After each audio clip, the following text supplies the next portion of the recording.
shared the wrong screen. My apologies. Shared the wrong screen. All right.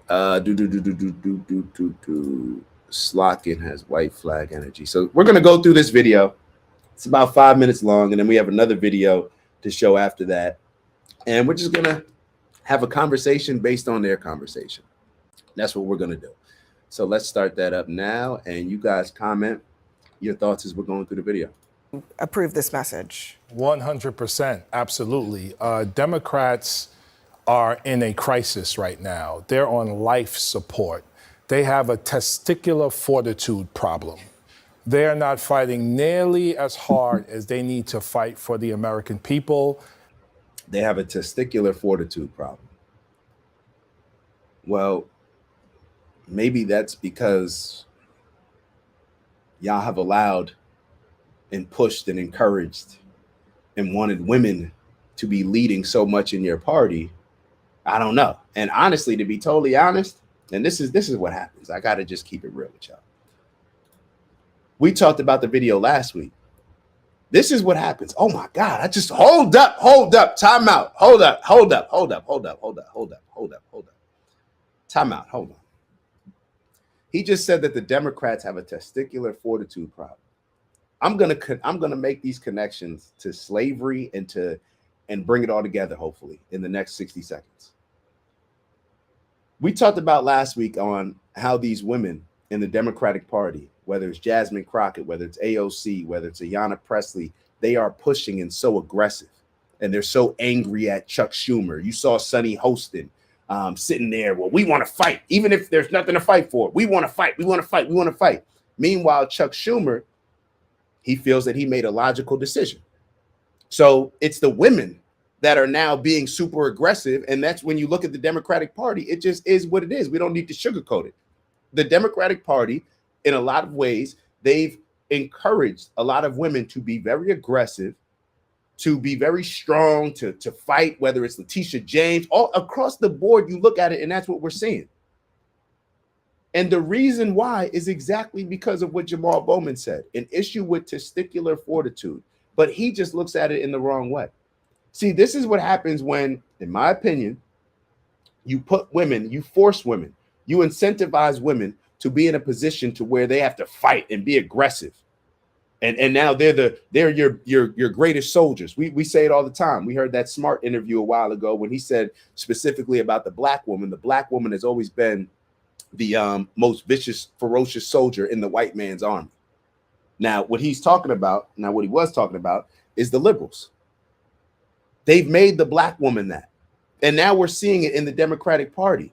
And the reason why I said I'm going to relate it back to slavery is because what happens when women no longer see that their men can protect and provide for them? They become resentful and they become more aggressive. You see that in the black community right now. You see that in the black community right now, where men we're not playing that role as a protector and provider and leader in the household. So what has happened to the black women who now have been forced into a position to where they may have to take on more of a role that people may or may not identify as more masculine roles? So now when you have the women that are leading, they're looking at the men like, look at y'all soft men, not doing anything, not standing up on anything. Y'all all y'all do is sit back and embrace this victimhood. Now we're going to fight. And to be, in my opinion, they are moving more emotionally. Not to say that all women are more emotional than men. I'm not saying that. But when we look at what's going on right now, that's just what we're seeing. And I think that they've been moving more emotionally because the Democratic Party incentivized them to be more emotional. That's why you see a Jasmine Crockett behaving how she's behaving, and Ayanna Pressley, AOC. That's what you see. So Jamal Bowman discussing that is because they pushed this type of leadership in the Democratic Party, in my opinion, while the men just sat back and allowed the women, no, you guys do what you, no, you guys do what you want to do. And now Chuck Schumer he's experiencing the wrath of what they encouraged. So I see this happen in a lot of different areas in life. But it's exactly what he said. When you have men that do not step up and lead as men, and they compromise their values and integrity, what it does is it forces the women to feel like they got to now play that role. And now they're being thrusted into a role where they got to handle a lot of different things and maybe be put in a position to where they have to be more aggressive to demand certain respect, to demand all these different things in their new role. And it's coming across in a way that may be more emotional than logical in certain ways. I'm just talking about in certain things. And like I said last week, I think that's what Chuck Schumer is experiencing. But meanwhile, you get a Jamal Bowman what is he going to do now? He's going to encourage the more aggressive behavior. He's going to encourage more division. He's going to encourage more fear mongering, more hatred between all of us, rather than encouraging us to be more united when it comes to Democrats and Republicans. Our goal as people and American citizens, in my opinion, should be to be the checks and balance system of keeping the Democratic and Republican parties as close together as possible, to them having an understanding that they are on the same team working together, even if they're trying to solve the same problems with different perspectives or solve different problems. That's what we should be doing, instead of allowing people like Jamal Bowman to set the tone on how we view our politics and to set the tone on how we go about providing solutions to a lot of these problems that we have. You got one. Let's keep going. Let's keep going. Maybe that point didn't land necessarily, but I hope you guys understand what I was trying to say, even if it didn't come across that well. Sorry, my apologies. All right, let's keep going. As was seen last week, testicular fortitude right now, they're on life support. They have a testicular fortitude problem.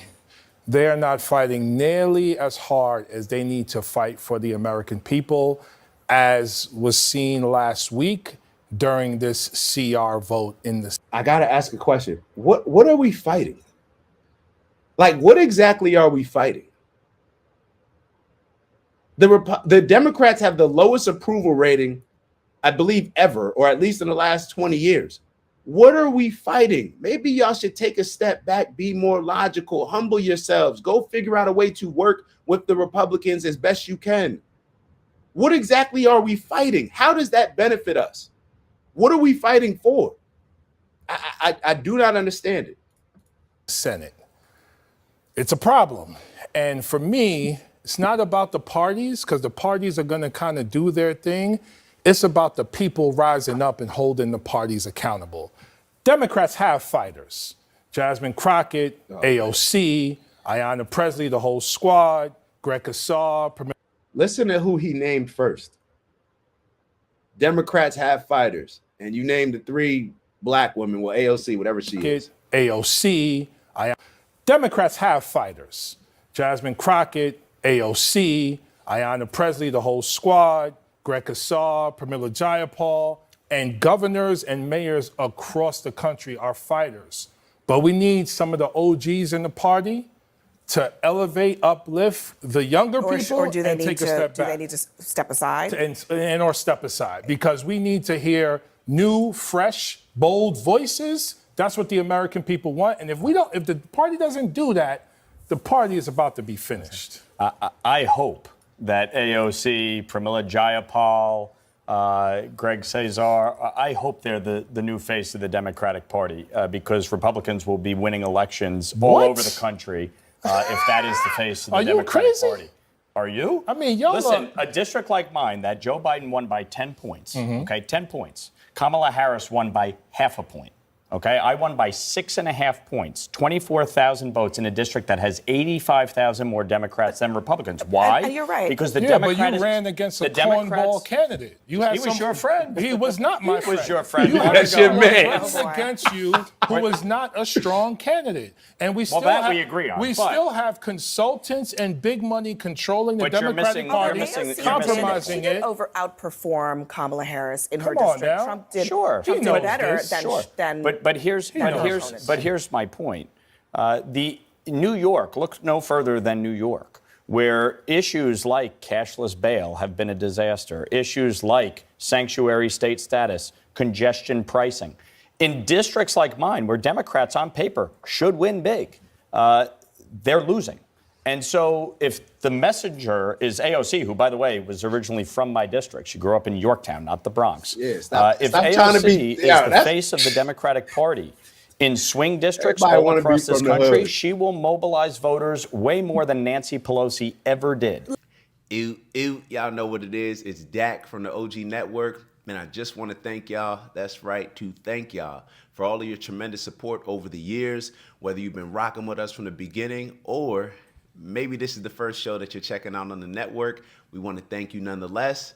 And we have an ask, all right? We have a goal of reaching 20,000 subscribers by the end of March. That's right, 20K by the end of March. It's not a real goal unless you put a date on it. And with that, we need your help. So we ask that if you are enjoying the content that you like, subscribe if you haven't already. And if you're feeling real generous, maybe share with some friends and family. All right, I'll let y'all go. And once again, thank you for your continued support. And we look forward to growing with y'all. See y'all soon. Ew. Ew, ew, it's Dak. Just want to thank you for checking out our video and visiting the OG Network. If you enjoyed the video, please make sure that you give us a like. And if you're looking to join a community of inspired individuals striving for purposeful abundance, subscribe. And if you're feeling real generous, share the video with some friends and family. All right, I'll see y'all soon. Ew.